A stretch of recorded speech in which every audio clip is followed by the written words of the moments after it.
اسلام تو داخلے کا نام ہے. ایک شخص یونیورسٹی میں یا کالج میں داخل ہو جاتا ہے تو کیا بس داخلہ لے لینا اس کے لیے کافی ہوگا، یا وہ باقاعدہ کلاس اٹینڈ کرے گا، اسباق یاد کرے گا، پھر امتحان کی تیاری کرے گا؟ صرف مسلمان ہو گئے اس کے بعد ہم بھول گئے کہ ہمارا اگلا مرحلہ کیا ہے، اسلام کے تقاضے کیا ہیں. جو می گوئے مسلمانم بلرزم کہ دانم مشکلات لا الہ. جب میں کہتا ہوں میں مسلمان ہوں تو کانپ جاتا ہوں، کیونکہ لا الہ الا اللہ کے تقاضے کو جانتا ہوں. تو جب ہم نے کلمہ پڑھ لیا، حضور کی غلامی کے دائرے میں آ گئے، تو اس کا مطلب یہ ہے کہ اپنی خواہشات کو چھوڑ دیا. اب ہم حضور کے غلام ہیں، جو حضور کہتے جائیں گے وہ ہم مانتے چلے جائیں. لیکن ہم نے بہانے تراش لیے عمل گریزی کے. آج 10 آدمی اکٹھے بیٹھتے ہیں، 5 لوگ جمع ہوتے ہیں تو کہتے ہیں جی آج کل دین پہ چلنا بڑا مشکل ہے، اور باقی بھی اس بات میں سر ہلاتے ہیں جس طرح بڑی فلسفے کی بات کہہ دی ہو. جی واہ ہاں ٹھیک ہے، آج کل دین پہ چلنا بڑا مشکل ہو گیا. میں اس کے جواب میں کہا کرتا ہوں کہ یہ وہ شخص کہہ رہے دین پہ چلنا مشکل ہے جو مسجد میں آتا ہے تو باہر پہرے دار کھڑا ہے اس کو ضرر نہ پہنچے، اندر موسم کے مطابق گرم اور ٹھنڈا پانی دستیاب. پھر جب وہ اندر گیا تو اندر مخملی قالین بچھے ہوئے تاکہ اس کو کوئی تکلیف نہ پہنچے. موسم کے مطابق ٹھنڈا اور گرم ماحول دستیاب ہے. جو محملی قالینوں پر اور مسلوں پہ سجدہ کرتا ہے اور ٹھنڈے اور گرم ماحول میں موسم کی مطابقت میں راحت پاتا ہے، وہ کتنے نخرے سے کہتا ہے آج کل دین پہ چلنا بڑا مشکل ہے. میں کہتا ہوں صاحب تیرے لیے مشکل ہے یا کربلا والے حسین کے لیے مشکل تھا؟ جن کے لیے مشکل تھا انہوں نے تو کہا نہیں کہ دین پہ مشکل ہے، اور ہم خام خواہ کہہ رہے جی آج کل بڑا اوکھا ہو گیا دین پہ چلنا. میاں اس نے تو نہیں کہا جس کے پاؤں میں رسی ڈال کر کے مکے کے بازاروں میں گھسیٹا گیا اور لوہے کی کنگھیوں سے بدن چھیدے گئے، تپتی ہوئی ریت پہ لٹایا گیا، کوئلوں کے اوپر رکھا گیا، بدن پہ پیٹھ پہ کوڑے مارے گئے، لیکن بلال کی زبان سے احد احد کے نغمے سے امیہ بلال حبشی کی پیٹھ پہ کوڑے مارتا ہے اور حضرت بلال آگے سے مسکراتے ہیں. کسی نے رک کے کہا بلال عجیب تماشا ہے، تمہارا ظالم آقا تمہیں کوڑے مارتا ہے اور تم آگے سے مسکراتے ہو، بات سمجھ میں نہیں آئی.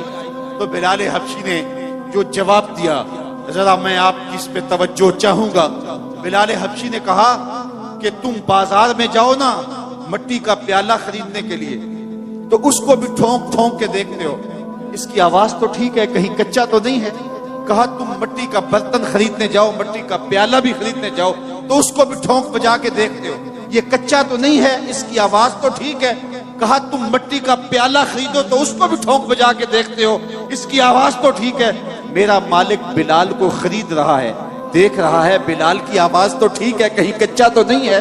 میں کہتا ہوں مالک خرید لے بلال کو، کھال ادڑ بھی جائے گی، حق حق کی آواز ختم نہیں ہو. زخم پہ زخم کھا کے جی خون جگر کے گھونٹ پی، آہ نہ کر لبوں کو سی یہ عشق ہے دل لگی نہیں. جب محبت کا دعویٰ کیا ہے تو محبت یہ نہیں ہے کہ ہم زبان سے کہتے ہیں کہ ہم محب ہیں، بلکہ محبت جو ہے وہ امتحان مانگتی ہے. محبت ہو تو پھر کربلائیں سجتی ہیں، محبت ہو تو پھر پا بجولا کیا جاتا ہے، محبت ہو تو پھر جیل کی سلاخوں کے پیچھے بھی کھڑے ہو کے یا رسول اللہ تیرے چاہنے والوں کی خیر کے نعرے لگائے جاتے ہیں.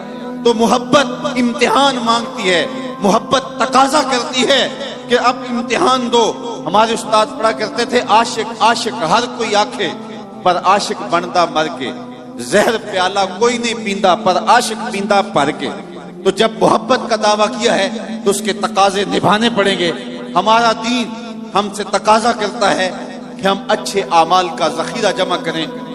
تیسری بات جو ارشاد فرمائی وَتَوَاصَوْا بِالْحَقِّ، حق کی وصیت. حق سے مراد کیا ہے؟ امام قرطبی نے یہاں 3 قول بیان کیے ہیں. حق سے مراد اسلام ہے، حق سے مراد توحید ہے، اور حق سے مراد قرآن ہے. یعنی اگر اسلام لائے ہو تو پہلی بات یہ ہے کہ ایمان لانے کے بعد تمہارا وظیفہ عمل اتنا مضبوط ہونا چاہیے کہ تم دور سے پہچانے جاؤ کہ تم حضور کے غلام. یہ نہ ہو کہ لوگ پوچھیں تم کون ہوتے ہو اور تم پاسپورٹ پیش کرو یہ دیکھو مذہب کے خانے میں اسلام لکھا ہوا ہے. میرے استاد فرمایا کرتے تھے صاحب یہ نہ ہو کہ لوگ تمہیں پوچھیں اور تمہیں بتانا پڑے کہ یہ دیکھو مذہب کے خانے میں اسلام لکھا ہوا ہے. آپ فرمایا کرتے تھے تمہاری وضاقتہ، تمہارا طرز زندگی، تمہارا انداز معاشرت ایسا ہونا چاہیے تم دور سے چلے آ رہے ہو، لوگ پہچان کے کہیں وہ دیکھو آقا کا غلام آ رہا ہے.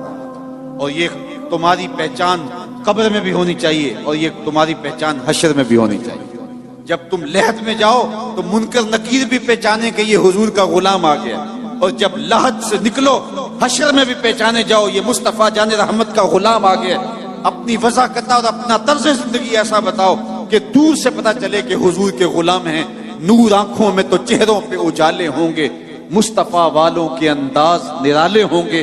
دنیا میں بھی ان کے دم سے مقدر چمکا، محشر میں بھی ان کی رحمت کے حوالے ہوں گے. تو ہم نے اپنے انداز زندگی کو حضور کے طریقہ حیات کے مطابق بنانا ہے. تیسری بات ارشاد فرمائی، حق کے دامن کو تھامنا. آج ہمارا طرز عمل اور رویہ یہ ہو گیا ہے کہ ہمیں کیا لگے، اور اس نے معاشرت کو چاٹ کے رکھ لیا ہے. یہ طرز زندگی اور یہ رویہ ہر بندہ کہتا ہے جی سانو کی لگے، ہمیں کیا لگے، ہمیں کیوں نہیں لگے. حضور نے ارشاد فرمایا جب لوگ کشتی میں بیٹھ جاتے ہیں اور ہر بندہ اپنی اپنی جگہ گھیر لیتا ہے اور اس اپنی جگہ کا مالک بن جاتا ہے، اور ایک شخص اپنی جگہ پہ سوراخ کرنے لگ جاتا ہے کشتی کے اندر، تو باقی اگر کہیں ہمیں کیا لگے، اپنے گھر میں کر رہا ہے، اپنی جگہ میں کر رہا ہے، اپنے گھر چھاج بجائے یا چھلی بجائے، اس طرح آج کل جو ہے وہ مثال دی جاتی ہے، تو وہ کشتی میں اپنی ہی جگہ میں سوراخ کرنے لگ جاتا ہے. تو سارے اگر یہ کہیں کہ ہمیں کیا لگے، تو تھوڑی دیر کے بعد کشتی میں سوراخ ہوگا اور اندر پانی آئے گا، یہ بھی ڈوبے گا، باقی بھی ڈوبیں گے. ہمدردی اپنے ساتھ اس کے ساتھ یہ ہے کہ اس کا ہاتھ پکڑا جائے، اسے روکا جائے تاکہ ہلاکت سے بچایا جائے. جب معاشرتوں کے اندر برائیاں پھیلنے لگ جاتی ہے تو یہ کہہ کے کہ ہمیں کیا لگے، جو کرے گا وہ بھرے گا، جان نہیں چھڑائی جا سکتی. پورے معاشرے کے مؤثر طبقے اور ہر ذمہ دار شخص برائی کو روکنے کے لیے میدان عمل میں جب آئے گا تو پھر ستھرے معاشرے تشکیل پائیں گے. حضور نے ارشاد فرمایا من رعا منکم منکرا فلیغیرہ بیدہ فإن لم یستطع فبلسانہ فإن لم یستطع فبقلبہ وذلک اضعف الایمان. فرمایا تم میں سے اگر کوئی شخص برائی ہوتے دیکھے تو وہ ہاتھ سے روکے، ہاتھ سے نہیں روک سکتا تو زبان سے روکے، یہ طاقت بھی نہیں ہے تو پھر دل سے برا جانے، اور یہ سب سے کمزور ترین ایمان کی علامت ہے. لیکن ہم دل سے بھی برا نہ جانیں، ہم غنڈے بدماش اور برائی کو پھیلانے والے کو جھک جھک کے سلامیاں پیش کر رہے ہوں تو معاشرتوں میں کبھی بھی پاکیزگیاں نہیں آ سکتی. ہم روزانہ اپنے رب سے وعدہ کرتے ہیں وَنَخْلَعُ وَنَتْرُكُ مَنْ يَفْجُرُكُ، یہ دعائے قنوت میں روز پڑھتے ہیں، اے اللہ جو تیرے حکموں کا باغی ہوگا ہمارا اس سے کوئی تعلق نہیں ہوگا. آج کے اس اجتماع میں آنے والوں اپنی ذمہ داریوں کو سمجھو، اور اسلام نے ہمیں جو خوبصورت نظام زندگی دیا ہوا ہے اس سے نفع حاصل کر کے اس معاشرے کو جہنم زار ہونے سے بچاؤ اور اس معاشرے کو پاکیزہ کرو. آج ہی ہم یہاں نکل رہے تھے تو اتنی بچیوں کے جہیز کے حوالے سے بات ہوئی تو مجھے ایک دوست کہنے لگا کہ مجھے ایک فون آیا ہے کہ میری بیٹی جوان ہے تو وہاں میری بیٹی کے لیے بھی سفارش کیجئے. تو میں نے کہا صاحب وہاں سفارش تو نہیں ہے اور وہاں قرآن اندازی ہے. تو ایک صوفی شوکت علی قادری صاحب کتنی بیٹیوں کا جہیز دیں گے؟